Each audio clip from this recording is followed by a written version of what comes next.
what's going on, guys? Welcome back to AriesEDC, and we are talking today about the fixed blades in my collection, including that. Well, this is really hard for me to talk about because, to be honest with you guys, I'm not like this huge. You would think I would have all of these fixed blades that I use on a regular basis, and on a regular basis I really don't use that many. And most of them are ones that I made. But they all started with this one. This is the first real, I guess, tiptoe into the EDC fixed blade world. And this is what I consider an EDC fixed blades. Some people consider this a neck knife, some people consider this other things, but I consider this a perfect EDC size fixed blade. This is the CRKT Minimalist, and this is kind of what got me interested in EDC fixed blades, because on a daily basis, not going camping, not just your everyday tasks, most people probably don't need anything bigger than a little blade like this. And this was exactly what I needed at the time. I've told the story many times that I had a pocket knife, and basically for what I was doing, I needed something to cut something that where I wasn't going to mess up the pivot and everything else, or just get something like a cheap knife that I really didn't have to worry too much about. And this kind of fit that bill. I saw this at a big box store. Even has a little bit of rust on it, but I saw this in a big box store, and I was like, you know what? That probably would fit a lot of my needs. And it did. I transferred it to clip over so it would be a horizontal carry. So I put my belt through here. I carried it horizontal, right side pull, and that is how I carried this for a very, very long time. As you can see, it's worn, it's everything else. It has I think that's just like this micarta material on the outside, and it's kind of my vision with a lanyard too, because it is a 3-finger blade, and I know it tells you exactly where to put your fingers, and it leaves the pinky out there, but you have the lanyard, which makes it more of an integral part, gives you something to hold on to.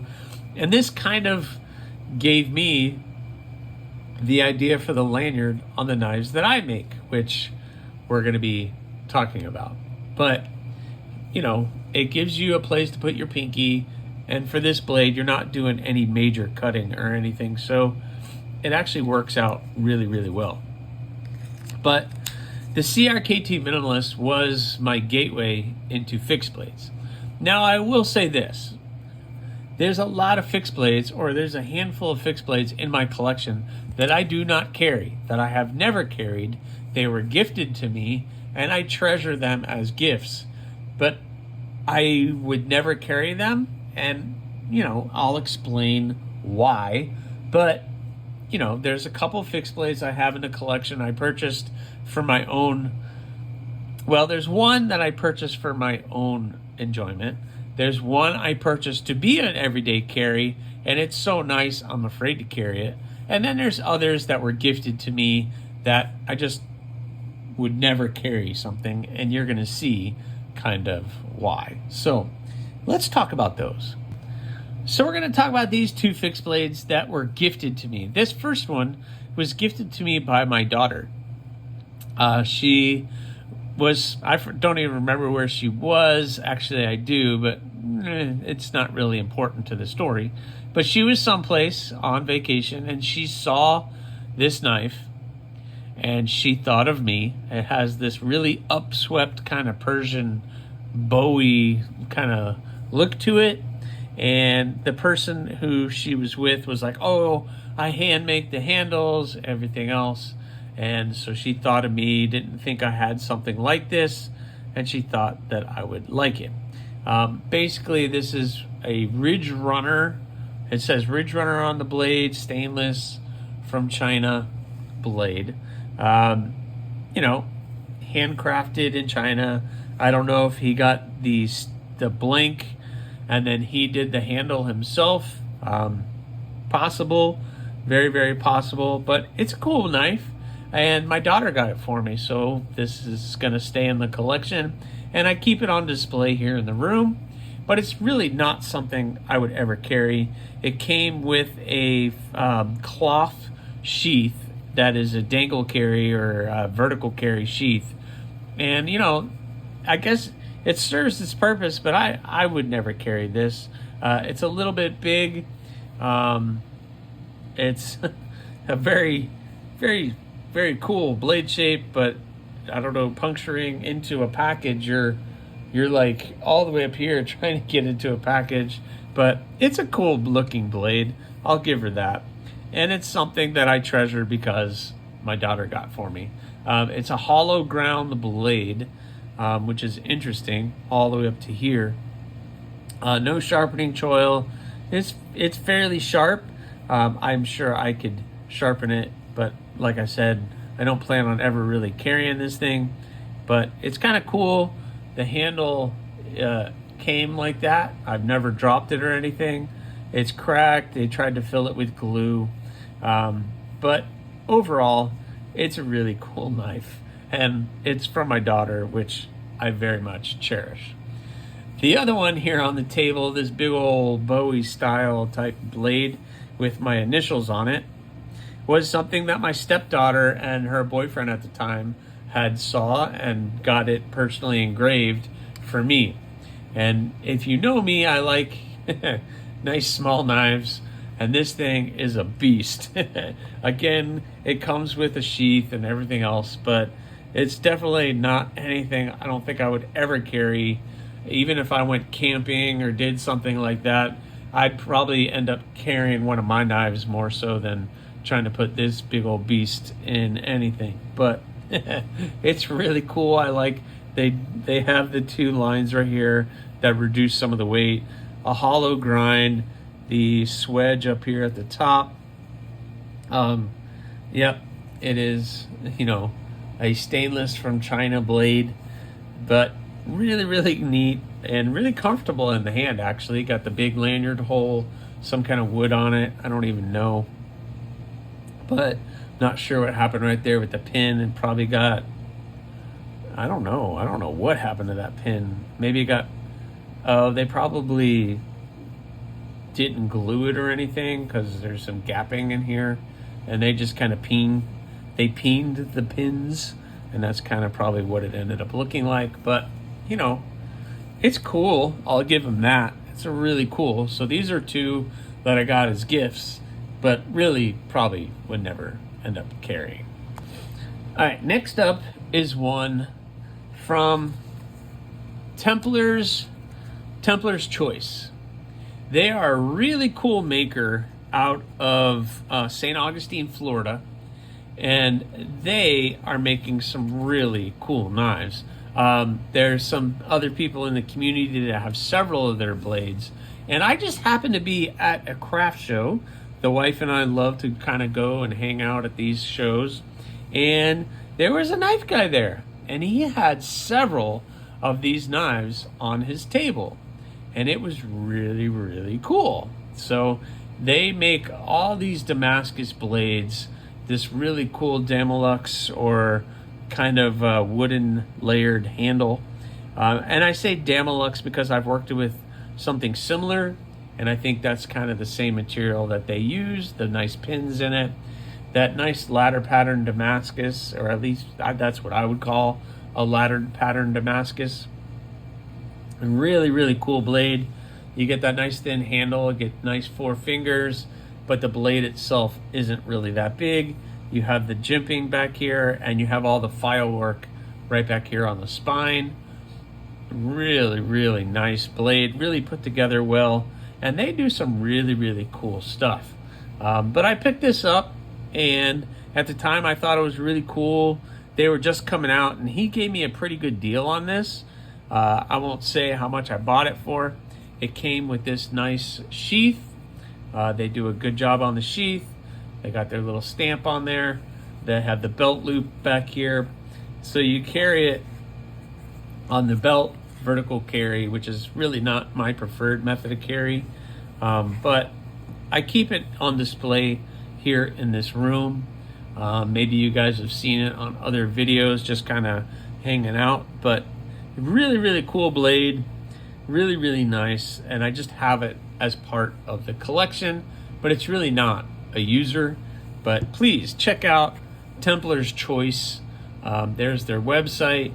I don't think they have any. They have Facebook, so you can go check them out on Facebook at Templar's Choice.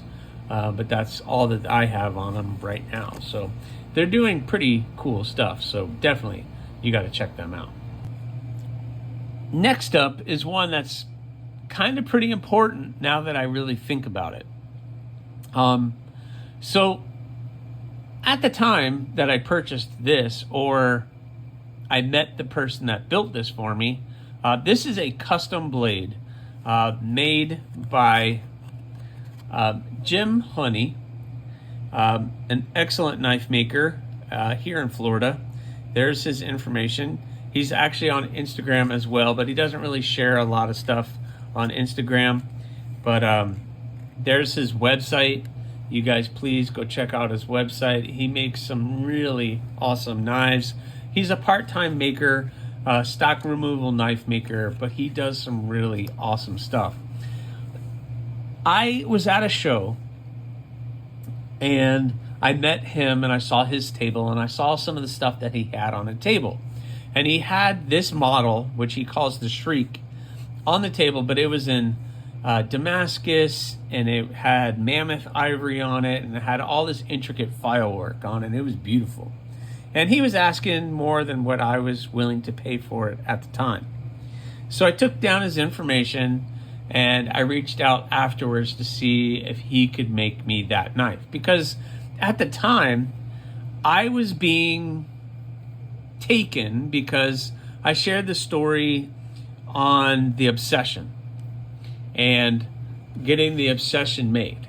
And I'm going to share this knife because I'll move this out of the way. But you guys know I had the Obsession, and I guess I have to share. I guess I have to take that out. So we have the Obsession, and I was obsessed with this style and everything else.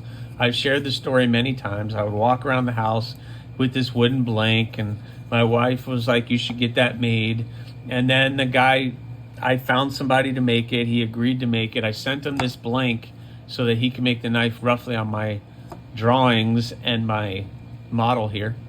And after several months of being ghosted, not really talked to, not really getting updates, he sent me this. This is a knife that I don't take out. This is a knife that I don't really share too much because this is what he sent me. And this was somebody who is a well thought of knife maker. He makes really good knives. He's been on Forged in Fire. And basically he sent me this. And I don't know if he just did it to get me off his back, but at the time, he said he could build this knife in 6 to 8 weeks. 4 months later, I got this sent in the mail to me. He didn't put his maker's mark on it. He didn't do a sheath for it because supposedly his sheath, I keep hitting this camera. Supposedly his sheath maker was ill and couldn't do it. But yet he was popping out sheaths and other knives around this time as well. So anyway, at the time that I met the person, Jim, I was dealing with this. And now I get to put this away. Thank goodness. I don't like talking about it. I don't like sharing it because it just angers me. But I might keep this out because it's going to come back. So I met Jim. He introduced me to stock removal knife making and kind of got me on my journey to making my own knives. And he, whether he knows it or not, was kind of instrumental in getting me started. I went to his home to pick up this knife. He showed me his shop. He showed me some of the tools that he's using. And then I took that back here and started doing my stuff. And he answered a million questions and was very patient. And he's kind of like my mentor in knife making. And then he introduced me to other people who mentored me as well. So enough of me talking. Let me share the knife. I should probably clean this because you'll see why I don't carry it anymore, because this is just way too nice for me to be carrying. He did such an amazing job on this. So I picked out the model, which was the Shriek, and all I asked was that it be stainless. So this is out of 440C, and he asked me to pick out materials, and I picked out this micarta, linen micarta, and I asked, and then he asked what my favorite color was. I said blue, and he decided to do the blue liners and the blue lanyard on there. I didn't ask for it, he just did it. Normally that would be something he charges extra for, but he didn't do that for me. Also, the polish, I never asked for that to be mirror polished, but he did that as well. And this thing is so cool. I love this knife. It is 3 fingers, but you guys can see kind of why I like that shape. He left that 440C raw, but polished it up enough where you get that nice contrast from where the bevels are and that.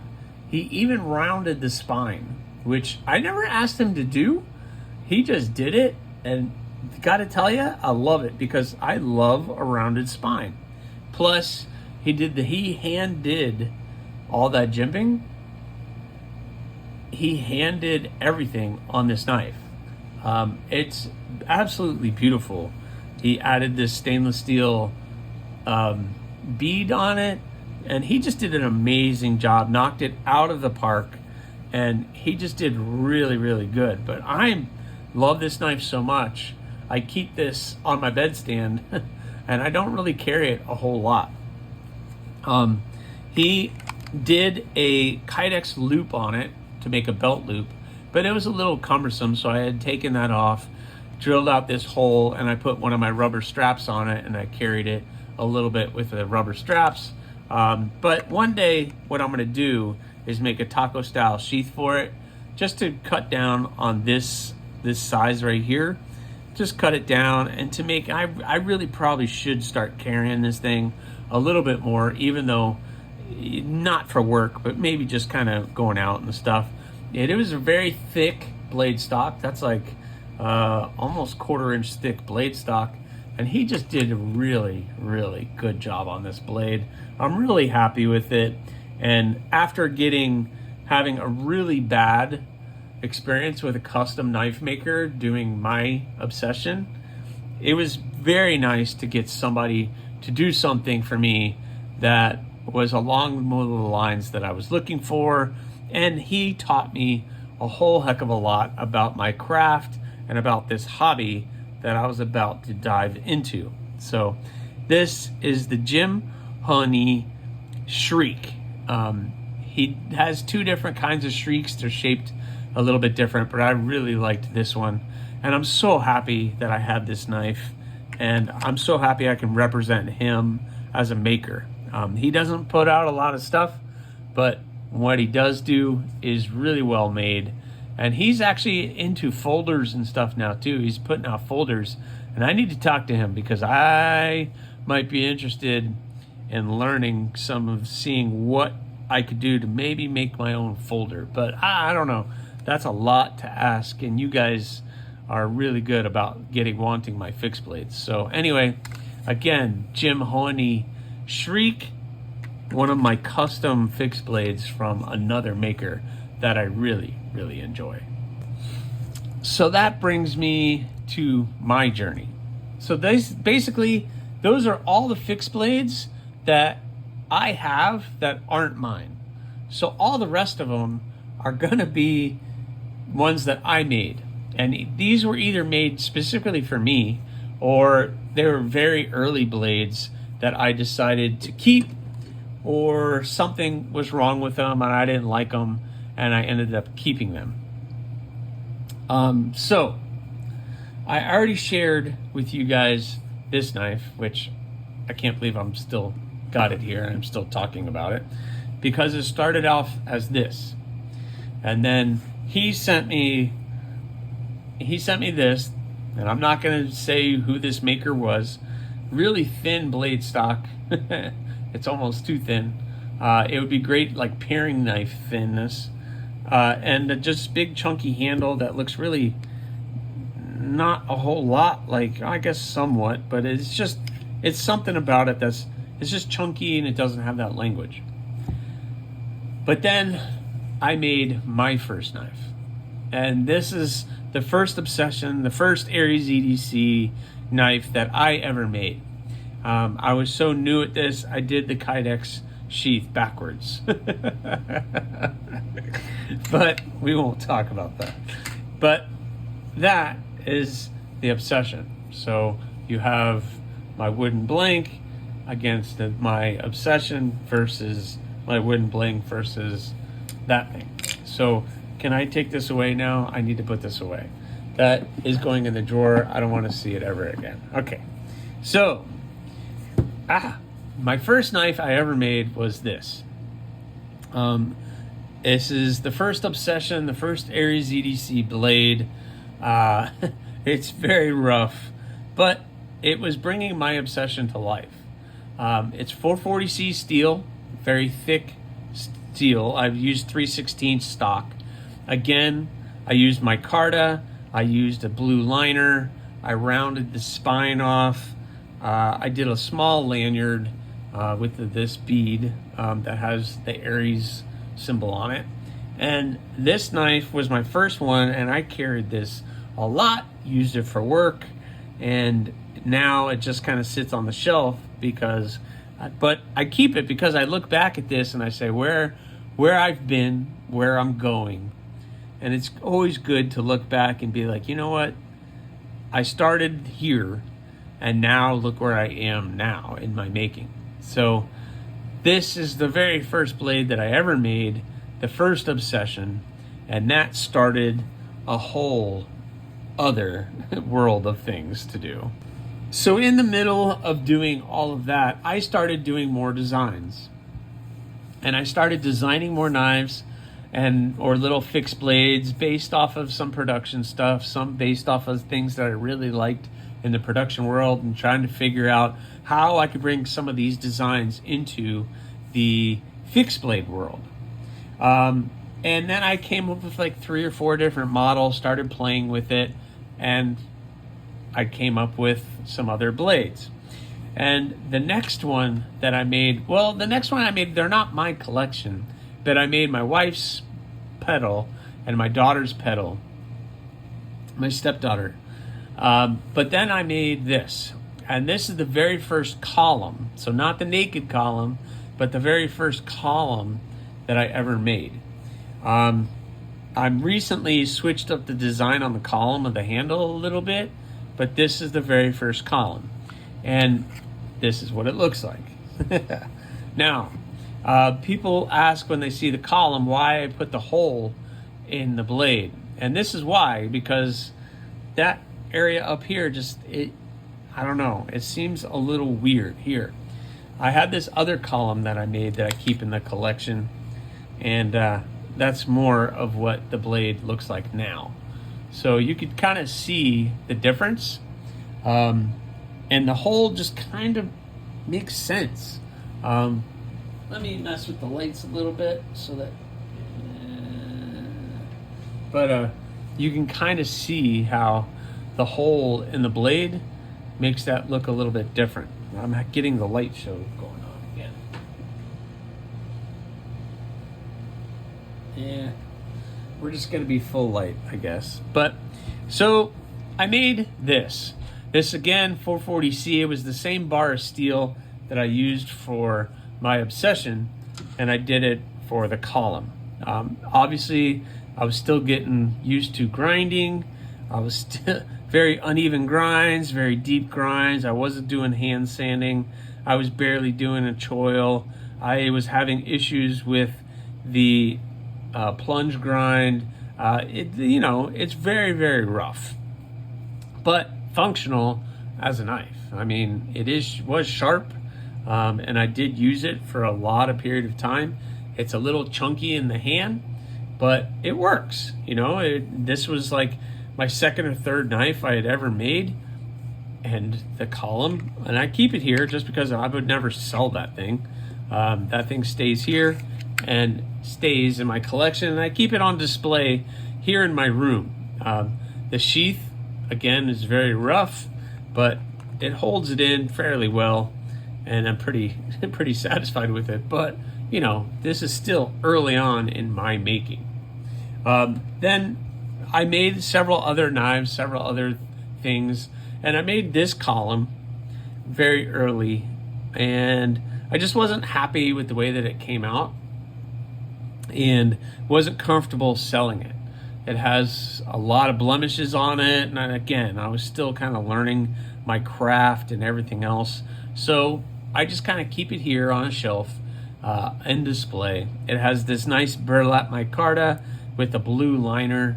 Got started with the lanyards, and man, the column is a really cool blade. Your thumb gets right there up here, and it's really good. But this one is very rough and just not something I would ever sell, so it just kind of stays here in the collection. Next up is the first Cardinal I ever made.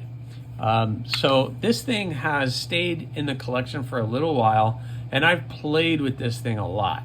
I actually did a polish on it, so I kind of got it nice and polished up. This is the first time I'd ever really played with polishing, and I used the black linen micarta with the green liners, and at this one I didn't put any lanyard hole on it at all. It's a 3-finger knife all day, and that's all that it's going to be. I put a nice edge on it. It was nice and sharp, and it's me kind of evolving. But it was one that I keep here because I didn't like the way that some of it turned out. There's some imperfections. I was still honing my craft, and it just wasn't something I was comfortable enough yet to sell. So I keep it here as a reminder of where I've been and where I'm going. So the first Cardinal right here. So we're starting to jump around now, because what I have in the collection here is where I started to get where I felt a little bit more comfortable enough to be able to sell some of the knives I was making. But this is one I held back because of some issues that it had. And it's very rough now because I've been playing with it and really beating on it. This is a naked column. So I'm working on a couple naked columns right now. This one's in 1/4 inch thick ADC RV2, and is a beast of a blade.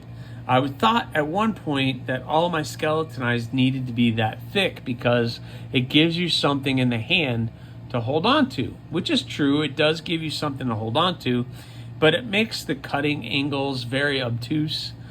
So I've started to thin this up a little bit more, but this is kind of, it sits here. What happened with this one and why I never sold it was because I never got a great edge on it. And I kept trying to sharpen it, and it just kind of got to the point where the sharpening choil is gone now. Like I've removed almost, I guess, 1/16 or 32nds of steel from the actual sharpening edge from just trying to sharpen it so much that it just kind of stays here at the shop. It does have somewhat of an edge, so maybe I'll open a box with it, etc. But it's one of the naked columns I did first, and it just kind of stays with me just because of the flaws in it, and it's fun just to have. And I use it as an example for you guys all the time. So if I say the naked column, you see that, and then this is the original column, and now we're looking at a very, very different column. Ooh, wait, I can show you. This will be fun. So this was the first column style. You have that. Then I have the naked column, and this is what the column is now. So very different handle shape, kind of the same kind of blade shape, but kind of made the profile a little bit different, and that's why I like to do my grinds here. Just gives it that extra cool little look. So this is what the column is now and where I've been. So this was like 1080 steel, carbon steel. Nope, that's the wrong sheath. I could use this sheath, bink. And then this one goes in that sheath. And this one will get a sheath sometime. But those are the columns that I have. So this was one that I did early on for me. I'd made this specifically for me in my journey. And this was the first time I had done a multiple piece construction on the handle. This is one of my blooms. And this was early on. This was a thick piece of 440C. And I've learned now that the smaller blades with that thick of a steel is not really conducive to making a great knife. But I rounded the spine off, and I used black micarta and this burgundy micarta that I had, and I wanted to separate with the white and the blue line right there. And I did white and blue liners together because the black micarta that I had was thinner than the burgundy micarta, so I ended up doing an extra liner under the black only. And then I did my very first multiple piece construction bead. So this is the black micarta and the burgundy micarta as the bead, and this is my work blade that I use for work. I beaded it to death, and this thing just keeps going. I'll just put an edge on it again and just keep on rocking it, and it's been holding up fairly well for what I do with it. But this is a blade I made for myself, just for work and for everyday carry. And at the time, I was pretty proud of everything that I did with it. Everything lined up fairly close. It's not exact. There's a little bit of gapping and things going on, but for the most part, it was my first time doing it, and it worked fairly well. So we're getting into some of the more modern stuff now, because after this, that's when I really started to hone my craft and really started to learn and really started to kind of talk with people and ask questions and get better equipment. And so things were starting to get a little bit better. And so we come to this. You guys, some people have asked if I ever work with leather. And you're about to find out why I don't work with leather. But this is a knife that I made and a sheath that I made to go with it. This is a first for me in many different ways.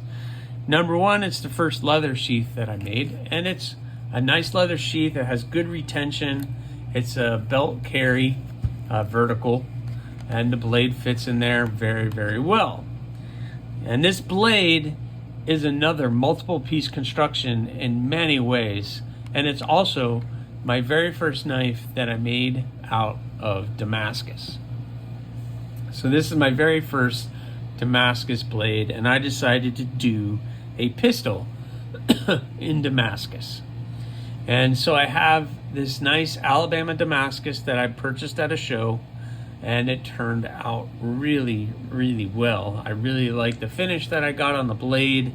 It's nice and sharp, it's comfortable. I rounded the spine so you can kind of see all the layers in there, and it was really, really good. And then I had this brainchild of an idea to do with the handle, where I was going to do multiple piece construction using copper. I don't know what I was thinking using copper, because this really struggled. I really struggled with this. So this is the black burlap micarta, Bolivian rosewood with copper pins, copper liners, black liners, and then I did copper black JG10 and copper black copper again on the on the inlay. And I don't know what I was thinking when I was doing this. I was struggling with the copper because you get this copper hot and it just starts to melt very fast. So I was like losing little pieces out of here and having to glue everything back. And I'm just happy to have a somewhat finished product at this point. And at the time, I thought this was like my masterpiece. And now I can look at it and be like, wow, you're lucky you made it through that. But this is one that I keep in a case. I don't talk about it very much. It kind of stays hidden because I made this for myself. This was my very first Damascus knife I made, and the very sheath that I made to go with it. And as a package, they're about the same. You know, my very first sheath, it's very, very, very rough. Not a very good sheath at all. I'm more comfortable working with Kydex, and I don't plan on doing any other leather work anytime soon unless I desperately have to, but I'm not good at it. But this knife came out really well, and the handle is not terrible. I'll say that. It needs some work, but for the most part, I was able to pull this thing off, and I was just amazed I was actually able to pull it off. So this is my very first Damascus blade that I ever did with the very first and only leather sheath. Well, that brings me to these three. And if you've been following the channel for any particular time, you've seen these three knives, because these are the three knives that I carry the most besides my Bloom. So these are the four knives that I carry on a regular basis with me. For work, I will carry my Bloom here, or this Bloom. And the rock copper is my special knife for special occasions. And this is a whole nother thing. But, so, I don't know. This knife right here is kind of important, because I made this knife to specifically be done as a pass-around knife. The biggest thing and the biggest part of this channel was getting my name out there as a maker so that I can sell the knives that I'm making. And one of the ways I do that is I have to build a knife and try to get it out there to the world so that they can see it. Who's AriesEDC? I don't know, but that knife is pretty cool.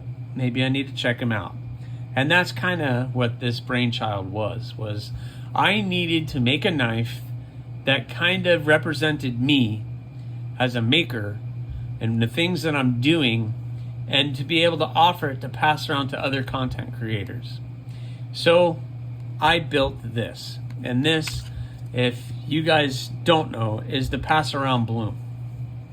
And this knife has been around to most of the major channels, not things like MC or anything like that, but thanks to KC over at Knives Fast, he was the first one. He got this put into a pass around, and it went to 5 or 6 other content creators, and it's basically traveled around the country to everybody's different channels, from KC to Big Red to Zach to Mattisfaction to Javon to and many others.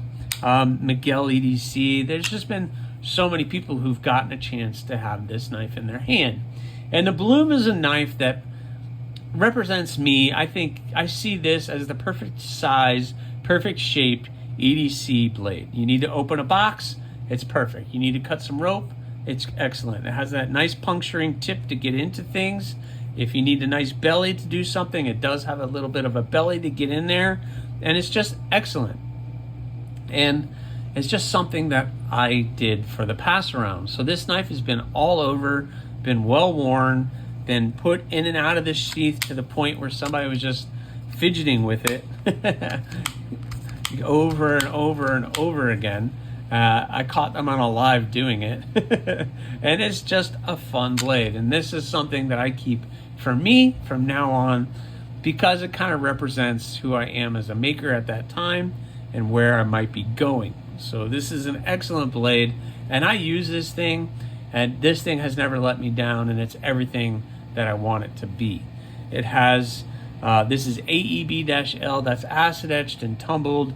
It has the lava flow Kieranite on it that turned out amazing with the red liners, the custom bead, the lanyard. I did the black Kydex sheath with the red Kydex sheath with the black loop, and it just turned out really, really well with the red pins and tubes. So this is one that I keep in the collection because it's my knife. It's just mine. When I was trying to figure out what I'm going to do when I get that knife back, and it just made sense that I keep it. It has a story now.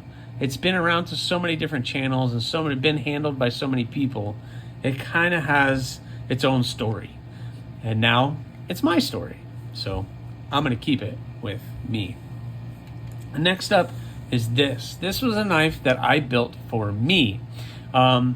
This is the second Damascus knife I ever made. Obviously, you're looking at it. And I had my bloom, which at the time was this one.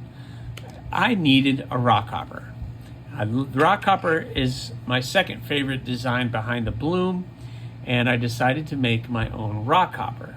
And I loved that knife that I saw Jim do with the mammoth ivory and all the filing, and he actually shadow boxed that ivory within the outside frame of the knife because of all the file work he did around the outside of the edge. Well, I wanted to do it, it's kind of the same, but I wanted to round everything off. So you see I rounded everything off, and then I shadow boxed the scales within that rounding. And I decided to do the rosewood wood, with the copper pins, the copper liners against that nice dark acid etched Damascus, and it came out really, really good. I had a little bit of this material left over. I love blue. Decided to make myself a bead with it, and so far I really like this blade. If I know I'm just hanging out with the family or just gonna do something fun, I'll carry this knife with me. I did the blue sheath to match the blue bead, and this thing is just really, really fun. So this is one that I made for myself so that I can keep it in the collection. That brings me to that. So this is a knife that wasn't supposed to be. There's another knife channel. He does many things, actually. Simple Little Life. I definitely would recommend checking him out. He did a build along challenge where he came up with the design of the knife, and he threw it out to other makers to make that knife along with him. Then they send him pictures, and he'll share what they did on his channel, which is fairly large. You know, gets other makers out to the world so they can see what it is. And when I saw the knife shape that he did, I was a little terrified of it. And at first I was like, yeah, no, I can't do that. There's no way I can get my grinder set up to where I can make those grinds and the jig and everything else. It was just something that claw shaped I didn't think I would ever be able to do. And then his little contest came and went. I saw what they were doing with it, and I decided, you know what? What do you have to lose? All you could do is try. And I did. And there were some setbacks along the way, and this thing, you know, it had its challenges, but I was able to come up with this. And this is now the Talon. And it has that nice claw shape. I did the green G10 with the blue pins just for fun to make it nice and bright and colorful. Matched it with the sheath. This blade was supposed to be probably another quarter of an inch longer, maybe eighth of an inch longer, but the tip broke off when I was making it, just because I got the tip so thin. When I heat treated it, it kind of bent a little bit, and while I was trying to straighten it, the whole thing broke off. So I had to reprofile it, and that's where I came up with what I have now, which actually fits a little bit better. Very comfortable. And I did a video short not too long ago, and this thing is super sharp and super scary. But I carry this every once in a while. Actually, I carry this quite a bit. It's fun to carry. And it's great to opening packages and doing anything. And if I pull that thing out in front of somebody, they're just kind of like, whoa. And it's a fun little blade. I guess I can reverse carry it like this if I need to. I guess I don't make knives for self-defense, but I guess if I needed to be self-defense, it would be fantastic for that, because I could carry it like this, and it's still comfortable. I can still grab that lanyard. It gives me something to hold on to. So I don't know. And like I said, I don't do knives for self-defense. I do them for cutting tools on a daily basis. But that is the Talon, and that is all the knives that I have made for myself. So I showed you guys this in the beginning, and I guess I got to talk about it now. But this really isn't a knife. It's really nothing. It's just kind of a display piece. My stepdaughter told me, just make yourself something that would be your favorite design or something that I could do a handle on. And I was like, okay. So I did this harpoon recurve type blade. And this is not even hardenable steel. It's mild steel. And it's just like it's steel that you could buy from a big box store that's weldable steel, but it's not anything that you can harden. So I kind of made this shape and gave her the handle. I didn't know what she was going to do with it. And she did my little pixel on the handle, and it's kind of really cool. And I keep it in the display case for display. So if you ever come over and you see that, that's kind of what it is. But she did an amazing job with this polymer clay little model on the handle. It's fun. It's not meant to be used as anything but a little bit of an art piece, and that's kind of what it's for. But it is fun, so we'll just set that aside. But guys, I really appreciate you guys hanging in there with all of my knife collection videos. I'm now done with my knife collection. You guys have seen, I think, everything. At least I hope so. I may have missed one or two here and there, but they're nothing major. But I really appreciate you guys for hanging in there with me and enjoying my collection. Some of your comments have been really cool, because you guys talk about knives that are obtainable. And all of my knives that I have in my collection are fairly obtainable. I don't have anything that's really high end, because quite honestly, I can't afford it. That WE Hyphen is the most expensive knife I have in the collection, even more expensive than my custom fixed blade made by old Jim. But man, you guys have been awesome, and I really appreciate you guys watching these videos, and appreciate all the support that you give for the channel. So for that, I say thank you. So please subscribe, like, leave a comment, or not. Again, the choice is always yours.